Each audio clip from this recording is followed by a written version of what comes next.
Hello and welcome to Calm the Chaos at Home, where we truly believe that you can bring more connection, greater curiosity, and more love into your home, even when you are trying to manage some troubling behaviors. So this is a collaboration between myself, Barbara Avila, and Christy Preddy Franzak, and we call our collaboration Curiosity to You. For more information about us, you may look at our website at www.curiositytoyou.com, which hopefully you can see on your screen now is spelled out, Curiosity to You. So welcome. My understanding is that you are here because you have somebody who's using some swearing at home and you would like to find some alternatives. My guess is that you've tried a lot of different things, lots of different consequences, and nothing seems to be working. So I'm glad that you're here because we're going to talk about steps you can take to prevent and to manage when it happens, swearing at home. So we call this little guy Sheng, but you can, obviously, your child is of any age, even though Sheng here is a little one. The things we're going to talk about are applicable to any age. So I just want to make sure that you know that. So swearing is often a way for a child to experiment.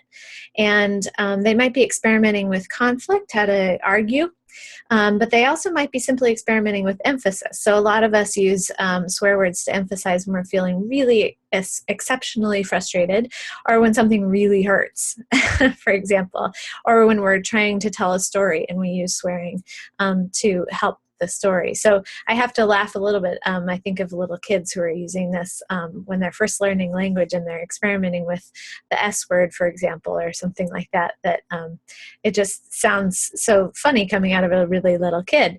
So my guess, though, is that you're here because you have a child who's swearing more often than that. And it's not just a one-off, but it's happening, it's persisting a bit. So I do want to talk about what happens in development is that almost every child I've ever met and every family I work with, children go through phases of learning, of trying out swear words and what happens. So developmentally speaking, it's quite normal.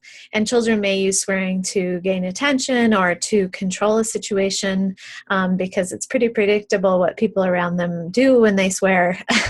It also can be when a child is expressing an emotion or experimenting like I was talking about. So again, developmentally speaking, it's not out of the norm for a child to experiment with swearing.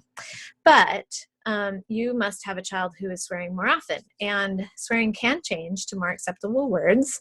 And we're going to talk in the next slides about ways that you can take to guide your child to express themselves in different ways rather than swearing.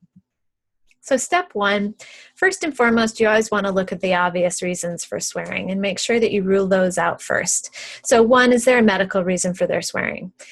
Some children, if they're feeling overtired or hungry or even not feeling well, feeling a little bit more chaotic, they may use swearing to emphasize that feeling. So you want to rule out, like, let's just help them feel better and then they'll stop swearing. So kind of obvious. But other things that might be happening that are the obvious is there a situation that your child's in that they're hearing more swearing? It could be that simple too, where you could either have a conversation with that person who's swearing in your child's life and say, hey, I'd really like for you to do less swearing around my child. Or it could be that you simply have a conversation with your child in helping them understand that, you know what, swearing happens in this location, but we don't do it at home. Or just helping them know that there are places that some people will swear and other people, but that it's not a family value for you. So sometimes it can be that easy. So I always want to make sure that step one is think of the obvious. Step two, assuming that you have ruled those things out and it's still happening, I want you to, I'm sure it's embarrassing when your child is swearing in the grocery store or at grandma's house or whatever it is, but I need you first to turn your embarrassment into actual curiosity and really take the time to take a step back and ask yourself, why is your child using the swear words instead of other words? You've probably already said that they'd be in trouble or whatever, and they're still using them. So our job first is to figure out why are they using them before we can discover alternatives that are going to work. Because really, bottom line is you can't get rid of a behavior unless you replace it with something that works for the child. So you first have to ask, why are they doing it? So that then you can find those appropriate alternatives. So step 3, so this step is really for you to think about, we're going to be talking about prevention, but this is when the storm is actually in the midst of happening, what to do. So your child is swearing and it's really getting on your nerves and they're just swearing up a storm, literally. So your job is actually to calm that storm. So assume that they are swearing because they're feeling out of control. That's when a lot of us do more swearing, is when we're feeling really out of control. So I want you to go there and think that your child is feeling out of control and that you might have to redirect that energy to something completely different. You've got to be that calming force and that person who can redirect them. So what I mean by this is you're also, since it's a harder behavior because it's not an action, right? It's a verbalization, and you can't stop words coming from out of a child's mouth. And so you need to redirect. They can't redirect their words, but you can redirect their thinking. And that's what really this is about. So you might consider, they're starting to swear, you might consider doing something like handing them something, telling them to sit down, go give this item to another child or to daddy or mommy or grandma or whoever. You might give this some alternative that makes the child just stop in his or her tracks and go, what? So they stop thinking about the swearing and they're on to something else. In that moment, can just stop and calm the storm immediately. It's not a time that you can teach. You can't teach at the peak, and a child is, if they're swearing and they're not regulated, they're not in a place of learning. So it really doesn't matter what you do in this moment that the swearing's happening. It's more about prevention and what you can do to make the alternatives happen more. But you can calm the storm when it's happening by redirecting their thinking in that moment.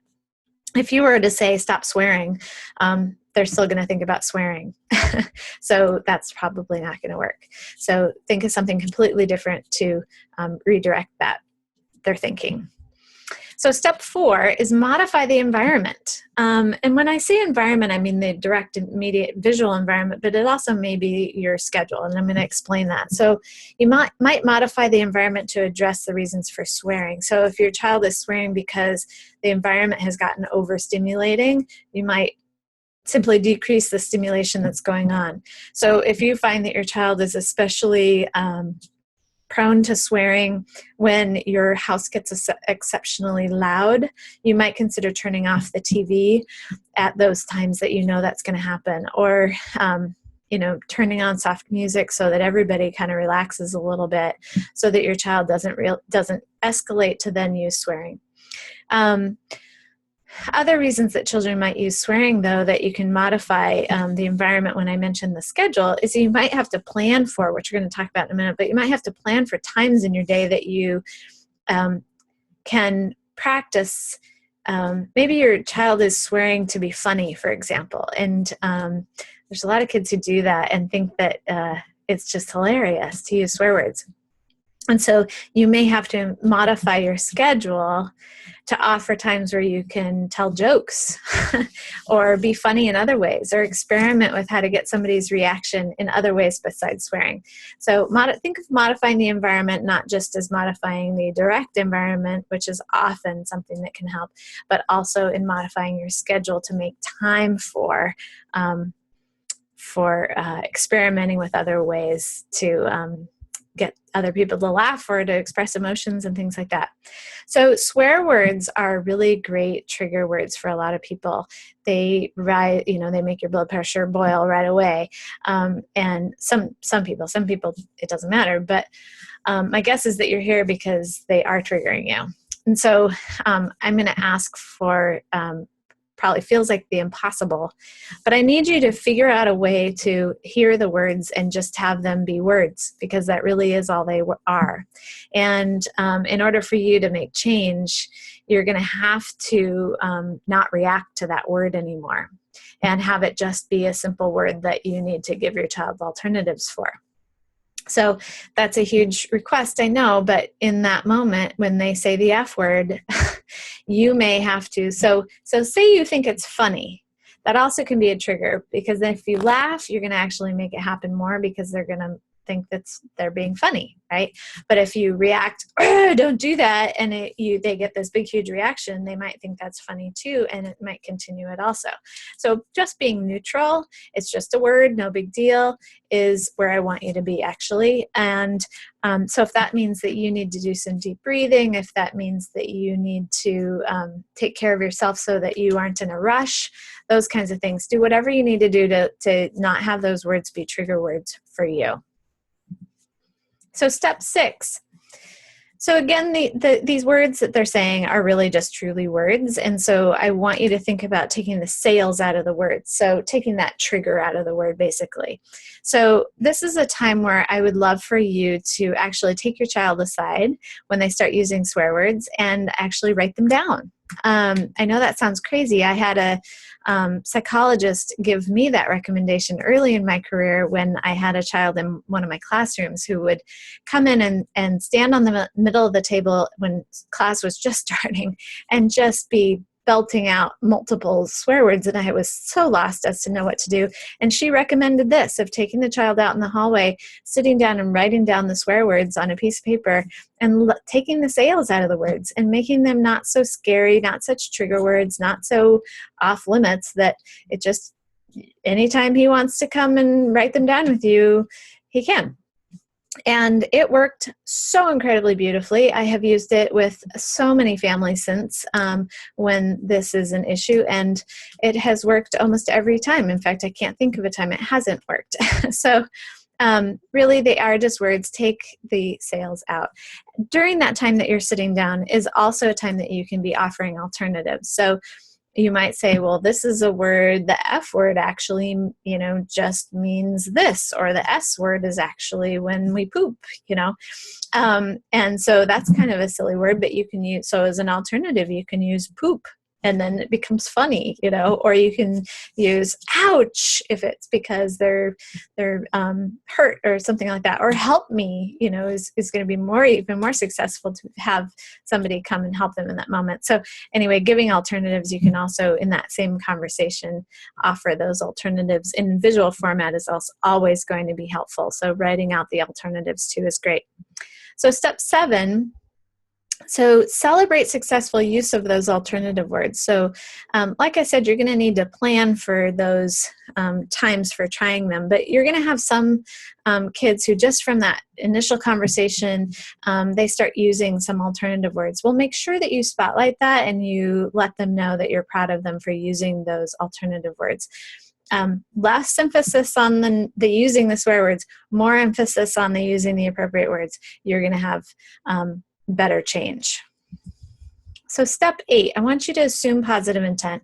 Assume that your child does want to interact appropriately, you express emotion appropriately, and meet your expectations. And so if you assume the positive, they're going to rise to those positive expectations. If you assume the negative and assume that they're just bad kids and just trying to swear blah blah blah to whatever, they're gonna lower their expectations even of themselves. So you have nothing to lose by assuming positive intent. You're going to guide appropriately. You're going to keep experimenting. You're going to keep helping your child learn alternatives. So assume positive intent, hands down. So I mentioned previously, you're going to need to plan for successful practice. So this is where you get to do things like role play, imaginary play, or even practicing just in ordinary play together. So say you have a child that gets really frustrated when they're building with blocks or making something and it breaks and it doesn't, or it falls down. That might be a kiddo that you want to specifically build. Tell your child, we're gonna practice using these other words when we're frustrated. So you might practice building a tower and then knocking it down or having it fall down or whatever, and that you say phooey instead of a word, and then it becomes funny, and as the habit and the that's basically what you're doing, is you're having to help your child create new habits of things to say. So you're going to have to plan for practice. and then celebrate that success like I mentioned a minute ago. And then step 10 is you're going to find some things that really work for your child to use as alternatives for expressing their emotions or for experimenting, etc.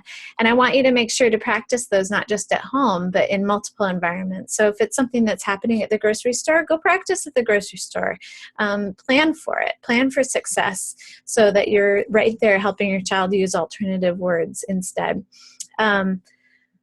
Or alternative actions. It doesn't have to be words necessarily. But then also, I want to make sure that you know to share what's working with other people in your child's life, because the more consistent you and people around your child are in approaching the behavior, the faster that behavior is going to go away. And the faster your child will learn those new habits for new words to use instead of swearing.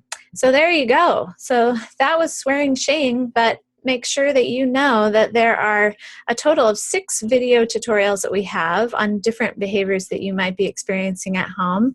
And we call this Calm the Chaos at Home. And you can do this by creating curiosity and connection and love, which you saw on that first slide. This is a collaboration between myself, Barbara Avila, and Christy Preddy-Franzak. For more information, you can go to our website at www.curiositytoyou.com. Thank you for being here. We wish you peace at home today, and please take care.